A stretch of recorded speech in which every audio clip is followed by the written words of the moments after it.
c'est le nouveau long métrage de Guillaume Canet, qui est à la fois ici auteur, interprète, réalisateur d'un drame psychologique. Le nouveau long métrage de Guillaume Canet est-il un bon film?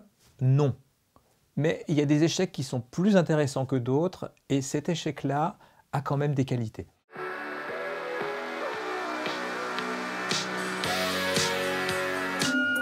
Tu quittes la maison sans dire au revoir aux enfants, tu me dis que tu as besoin de t'isoler, de réfléchir. Il est complètement désaccordé. Je suis pas au courant. Et qu'est-ce qu'il y a là-haut? Faut pas monter. Bon, tu peux me passer les enfants, s'il te plaît? Et ils sont pas là. T'es avec qui, là? Le film raconte en fait la rencontre entre un compositeur de musique de film, cherchez l'artiste, et son lui connard. Un double de Guillaume Canet, le connard, je cite Guillaume Canet, qui prend possession parfois de sa volonté et qui lui fait faire des choses qu'il regrette beaucoup par la suite. Et il y a une sorte de règlement de compte psychanalytique qui se joue dans une petite maison au bord d'une falaise en Bretagne. Il règle ses comptes avec ses parents, avec son moi enfant, avec son meilleur ami qui est joué par Mathieu Kassovitz, avec sa femme qui est jouée par Virginie Efira, avec sa maîtresse qui est jouée par Laetitia Casta. Tout ce petit monde tournoie entre la cuisine, le salon et la chambre. De temps en temps, quand on a du bol, il fait un jogging en extérieur. Autant dire qu'on est vite enfermé dans la psyché de ce personnage qui est quand même pas passionnante, on va pas se mentir. C'est super beau. Ici, c'est très calme. Tu peux m'expliquer pourquoi tu penses à moi quand tu baisses ta maîtresse? Elle est bien ta femme. T'es vraiment un con.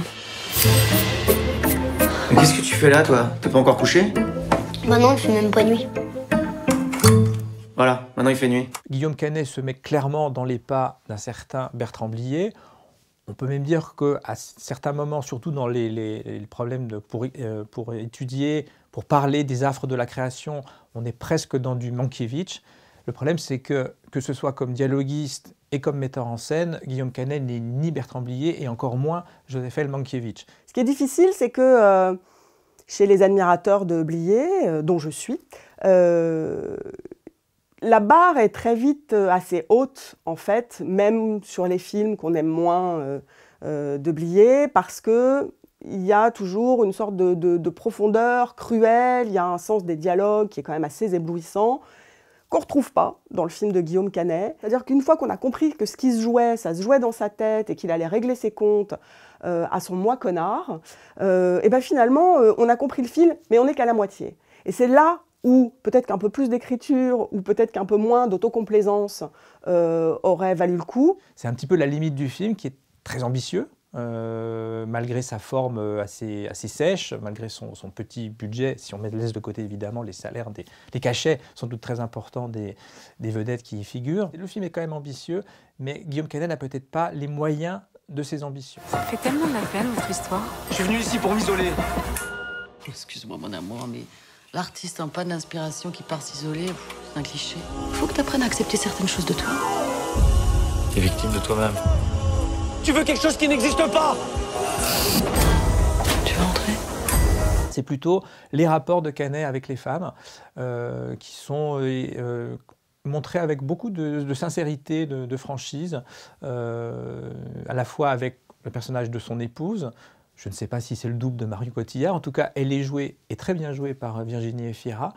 Il y a aussi sa maîtresse, qui est jouée et très bien jouée par Laetitia Casta. On attendait une rivalité entre les deux femmes, et c'est plutôt l'inverse. C'est plutôt une espèce de sororité entre ces deux femmes par rapport à ce personnage masculin qu'elles aiment et qui a quand même beaucoup de défauts.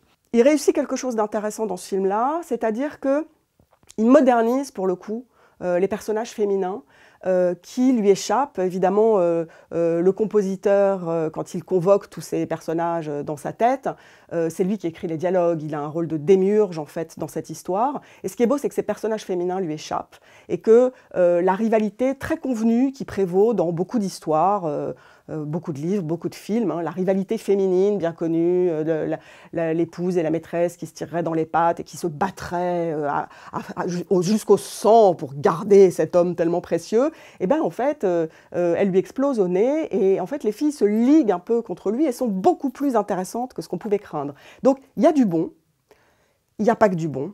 On l'aura compris, lui ne sera pas le meilleur film français de l'année, loin s'en faut. Il n'empêche, après le naufrage de Nous vieillirons ensemble, le cinéma de Guillaume Canet retrouve un petit peu d'élan créatif.